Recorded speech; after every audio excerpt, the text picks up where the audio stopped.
ಗಂಡನಾದರೆ ಮಕ್ಕಳ ಚಿಂತೆ, ವೀರ ಸ್ವಲ್ಪ ಮಕ್ಕಳಾದರೆ ಬದುಕಿನ ಚಿಂತೆ, ಬದುಕಾದರೆ ಕೇಳಿನ ಚಿಂತೆ, ಕೇಳಾದರೆ ಮರಣದ ಚಿಂತೆ. ಇಲ್ಲಿ 10 ಹಲವು ಚಿಂತೆಗಳಲ್ಲಿ ಇರುವವರು ಕಂಡನು. ಶಿವ ಚಿಂತನೆಯಲ್ಲಿರುವರು ಒಬ್ಬನು ಕಾಣಿನಯ್ಯ ನಮ್ಮ ದೃಶ್ಯವಯ್ಯ. ಆದ್ದರಿಂದ ಶಿವ ಶಿವ ಶಿವ ಶಿವ ಎಂದು ಕಾಲಹರಣವನ್ನು ಮಾಡಿರಿ. ಈ ಜೀವನದಲ್ಲಿ ಶಿವ ಶಿವ ಶಿವ ಶಿವ ಎಂದು ಕಾಲಹರಣವನ್ನು ಮಾಡಿರಿ. ಹರಿಯು 10 ಯುಗಗಳನ್ನು ದಾಟಿದನು. ಈ ಶಿವಲಿಂಗವನ್ನು ಪೂಜಿಸಿ ಬ್ರಹ್ಮನ ಅನಂತ ಕಲ್ಪಗಳನ್ನು ದಾಟಿದನು. ಈ ಶಿವ ಪೂಜೆಯನ್ನು ಮಾಡಿ ಈ ಶಿವ ಮಂತ್ರವನ್ನು ಜಪಿಸಿ ಅನೇಕ ಋಷಿಗಳು ಅನೇಕ ಮುನಿಗಳು ಮೋಕ್ಷವನ್ನು ಹೊಂದಿದರು.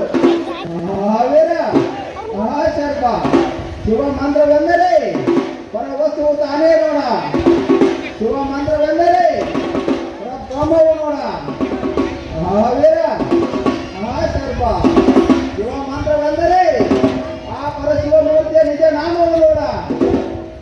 ವೀರ ಸರ್ಪ ಇಂತಪ್ಪ ಮಹಿಮೆಯುಳ್ಳ ಶಿವ ಮಂತ್ರವನ್ನು ಹಗಲು ಎಲ್ಲ ಎನ್ನದೇ ನಿತ್ಯ ಜಪಿಸುವಾತನ ಅನಂತ ಕೋಟಿ ಪಾಪಗಳು ಪರಿಹಾರವಾಗಿ ಮುಂದೆ ಶಿವ ಸಾಹಿತ್ಯ ಪದವಿ ದೊರಕುವುದು.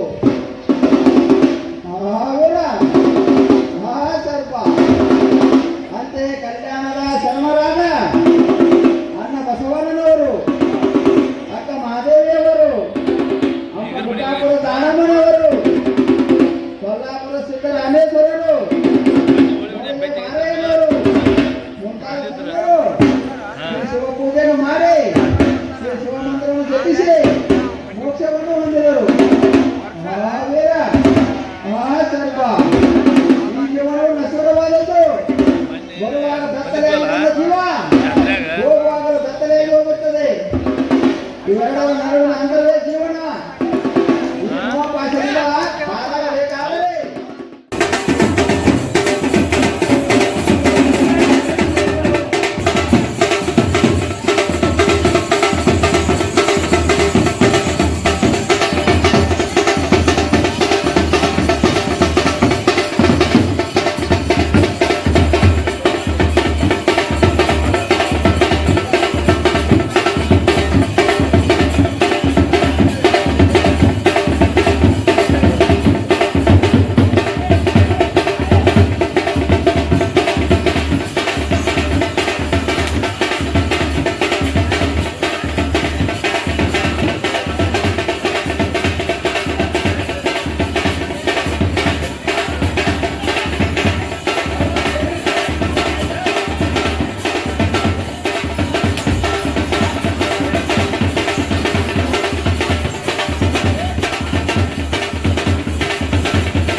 ಶ್ರೀನಿವಾಸನ ಮೇಲೆ ಕುಳಿತಂತಹ ಸಮಯದಲ್ಲಿ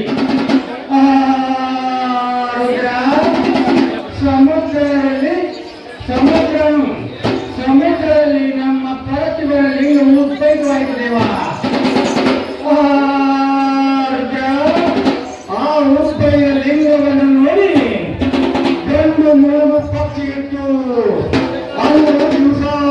ಪ್ರತಿ ದಿವಸವೂ ನಮ್ಮ ಶಿವನಿಗೆ ಪೂಜೆಯನ್ನು ಮಾಡಬೇಕು.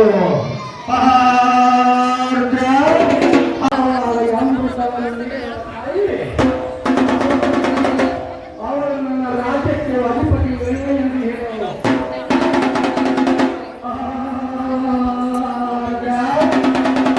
ಅಧಿಪತಿ ಎಂದು ತಿಳಿದುಕೊಂಡು ಅವನಿಗೆ ಬೆಳೆಯುತ್ತಾ ದೊಡ್ಡನಾಗಿ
ಅದು ಕೆಳಗೆ ಬಿಟ್ಟಿದ್ದಾರೆ